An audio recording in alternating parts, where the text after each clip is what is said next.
Why is a Great Turan becoming inevitable? Because the Kremlin is losing influence, and Turkey is building an empire. Erdogan is uniting the Turkic countries from Basin to Altai. Hello, friends. Yes, Moscow has lost influence, and Erdogan is simply becoming a black swan for the Kremlin's nasty plan.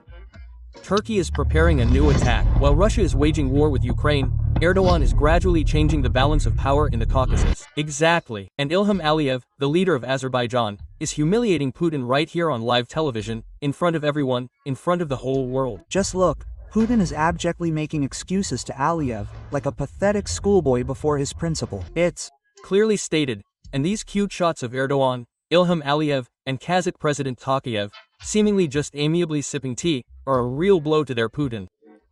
The fact is that a truly significant event took place in Gabala, Azerbaijan. The 12th summit of the Organization of Turkic States. yesterday, but importantly today, the summit of the Turkic states in Azerbaijan. Erdogan, Aliyev, Orban, Mirziyoyev, Tokayev, Japarov, all in one room. The Gibli Declaration was adopted. A new format of the joint territorial community of the Turkic states was created. This is a step that changes the balance of power in the region, and all this without Moscow's participation. Well, yes, Moscow is out of the picture, and, apparently, because Putin was at home in his bunker, the atmosphere at the summit was, well, cordial. At the Joint Territorial Community Summit in Gabala, everything is in the Eastern spirit. Erdogan, in his style, grabbed Aliyev and won't let go, and all around there are smiles, cameras, and Turkish diplomacy. Guys, you understand perfectly well that Erdogan didn't really come to Aliyev to have tea. Tea is delicious in Turkey too. Not to hold Aliyev's hand. And not even to play, you know, a game of table tennis with Takei.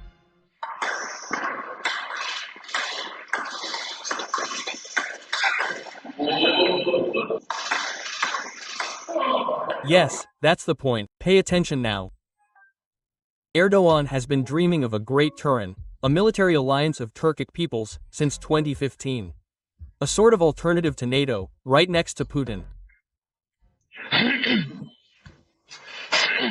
And Putin isn't just coughing in vain, because Great Turan will include Turkey. That's NATO's second largest and most powerful army, mind you. Azerbaijan, Aliyev, who, well, pathologically hates Putin. Add Kazakhstan and even Uzbekistan to the mix. Great Turan is becoming a reality. Kazakhstan and Turkey are signing new agreements, strengthening economic and military cooperation. Ankara and Astana are acting increasingly boldly, removing Central Asia from Russia's orbit. And, by the way, why has Erdogan wanted this military alliance, which would keep Putin under control, since 2015? I'll tell you, friends, you understand, Russia didn't attack NATO yesterday or even the day before. In Denmark, for the second time in a week, unidentified drones were spotted near airports. One of them was in the city of Aalborg. Aalborg, yes, but in reality, Putin attacked NATO 10 years ago. Back then, Turkey was in the crosshairs, yes, with Erdogan at its helm. In 2015, Turkey shot down a Russian Su-24 within 5 minutes of violating the border. The pilot died, and Putin never dared to offend Ankara again. Yeah, right. And then, back in 2015, after the annexation of Crimea, Erdogan declared the following to the entire world. Erdogan warned Russia that it would lose a lot if it lost its friendship with Ankara. According to him, Turkey would not tolerate violations of its airspace by Russian fighter jets. Clearly and firmly, in a language Putin understands, you know, without all this diplomatic sweetness. And it was after this that Putin began to panic about Erdogan. Look at the songs, the praises he sings for the Turkish leader. President Erdogan never allows anyone to take advantage of him, and...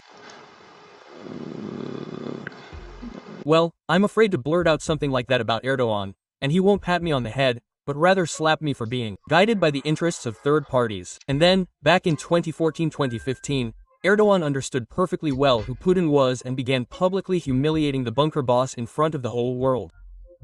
Look how, at the meeting in Turan, Putin, like a schoolboy, waits a whole minute for Erdogan to deign to appear.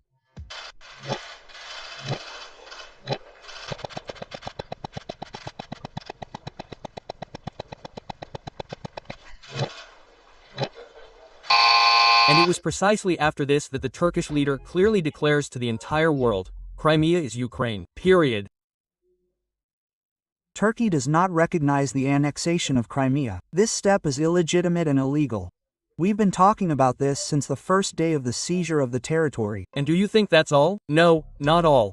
This was just a knockdown for Erdogan for Putin. And here's the knockout blow. The Ukrainian armed forces. They're destroying Russian landing forces with Turkish weapons. Take it, sign here. Meanwhile, the armed forces carried out a precise strike on Russian naval targets with Turkish weapons. A Bayraktar attack drone hit an enemy boat in the Kherson direction. A corresponding video appeared on social media. The footage shows the drone carrying out a precise strike on the boat in the river, destroying it. Yes, the Ukrainian armed forces are doing a great job. And, friends, an important point. Do you want a genuine captured Russian attack drone? Then I have some very good news for you. Due to a critical need, the 429th Separate Regiment of Achilles Unmanned Systems urgently needs to quickly purchase a drone for the delivery of ammunition. Therefore, a competition is being launched for a truly unique lot, a nearly intact Russian attack drone, planted by this unit's forces.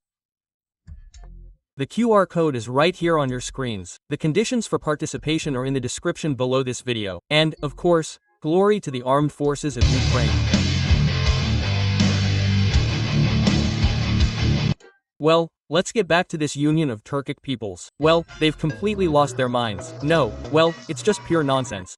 And why nonsense? In fact, such a union seems logical. Turan is a union that unites Turkic peoples across the world, from Turkey to Kazakhstan, from Azerbaijan to Kyrgyzstan. Turan isn't just a word, it's a dream. It's an idea that burns in the hearts of many.